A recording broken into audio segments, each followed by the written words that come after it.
A Strange Occurrence. I didn't even know the old man. It was my mother who had asked me to help him out. She knew the old man's intermediate family, who had recently decided to move the old man into a home. Deciding this from halfway across the country, which is how I came into the picture and became the lone helper.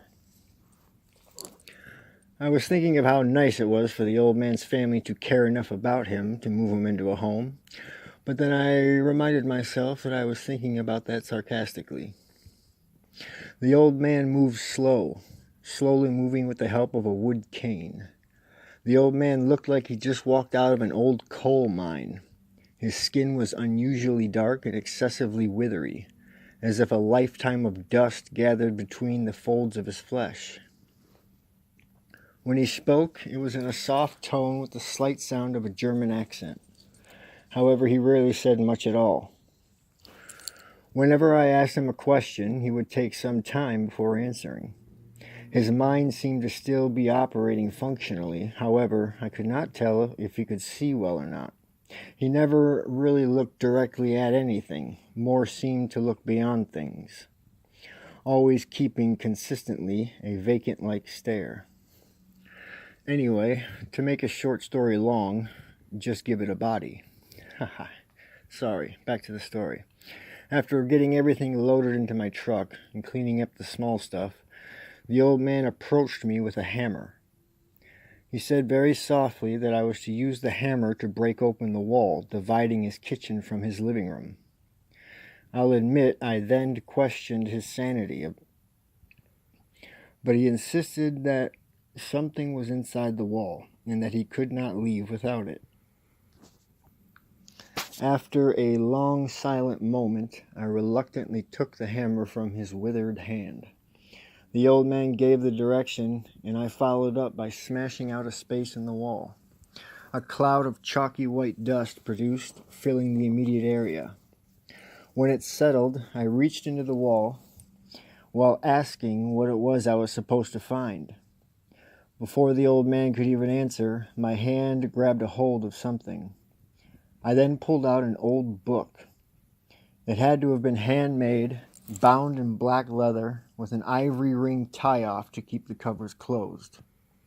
It was abnormally large and weighed a great deal. There was no title in the book, nor an author's name. Where the author's name should have been was only a sequence of numbers stacked in 3 rows. The top row read 1111101111. The second row just below it, the numbers read 111011. And the final row below that, the numbers read 10. The 0 in each row was aligned one on top of the other. I inquired about the book's contents to the old man, and for the first time I saw the old man wear a smile. He said it was a book of great arcanums, great works collected over the years from many places throughout the world and beyond it. I was stunned in place, not able to react or respond right away. I hadn't expected his answer to be anywhere near the one he gave, and then I had to come to the trouble of accepting it. I did not. I just nodded and said, "Sure thing." I turned to place the book on top of the counter, was greatly disturbed to find the old man standing directly in front of me as I turned around, just inches away from me. I still don't know how he crossed the room so quickly and as silently as the grave. Nonetheless, there he stood, staring right into my eyes and beyond it. He spoke, but his voice had changed. The old man no longer sounded old. His voice was louder, lower, and very crisp. He told me that the information contained within the book was none other than all the secrets to the universe, knowledge and wisdom of great power. The book would soon come to change the world and beyond it. He said that I was now the book's guardian, since I was the one who retrieved it from behind the wall. More than anything, I was the one who happened to be there.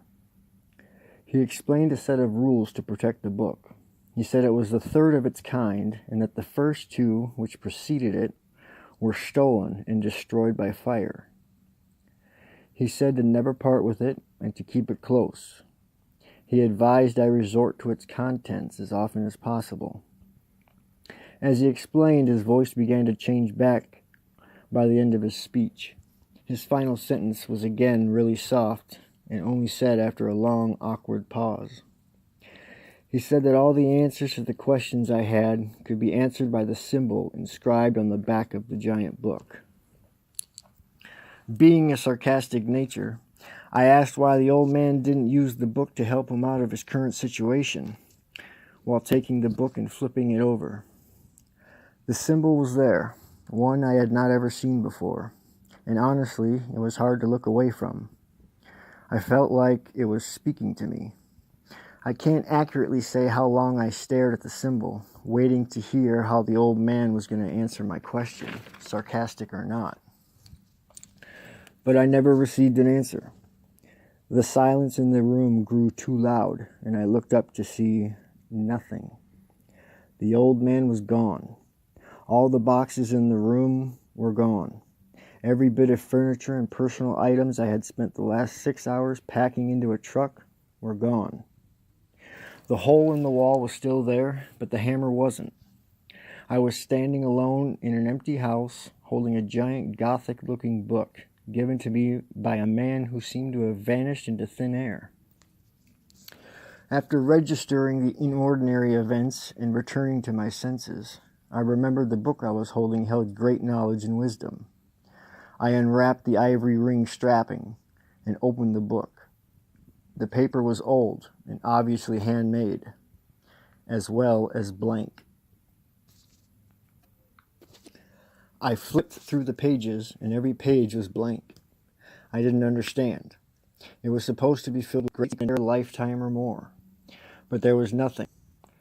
Just before the cover closed, a small scrap piece of paper, not from the book, fell out onto the ground. I picked it up and read what was inscribed on it. The words will appear when you begin writing them. The Magic Man. A Strange Occurrence.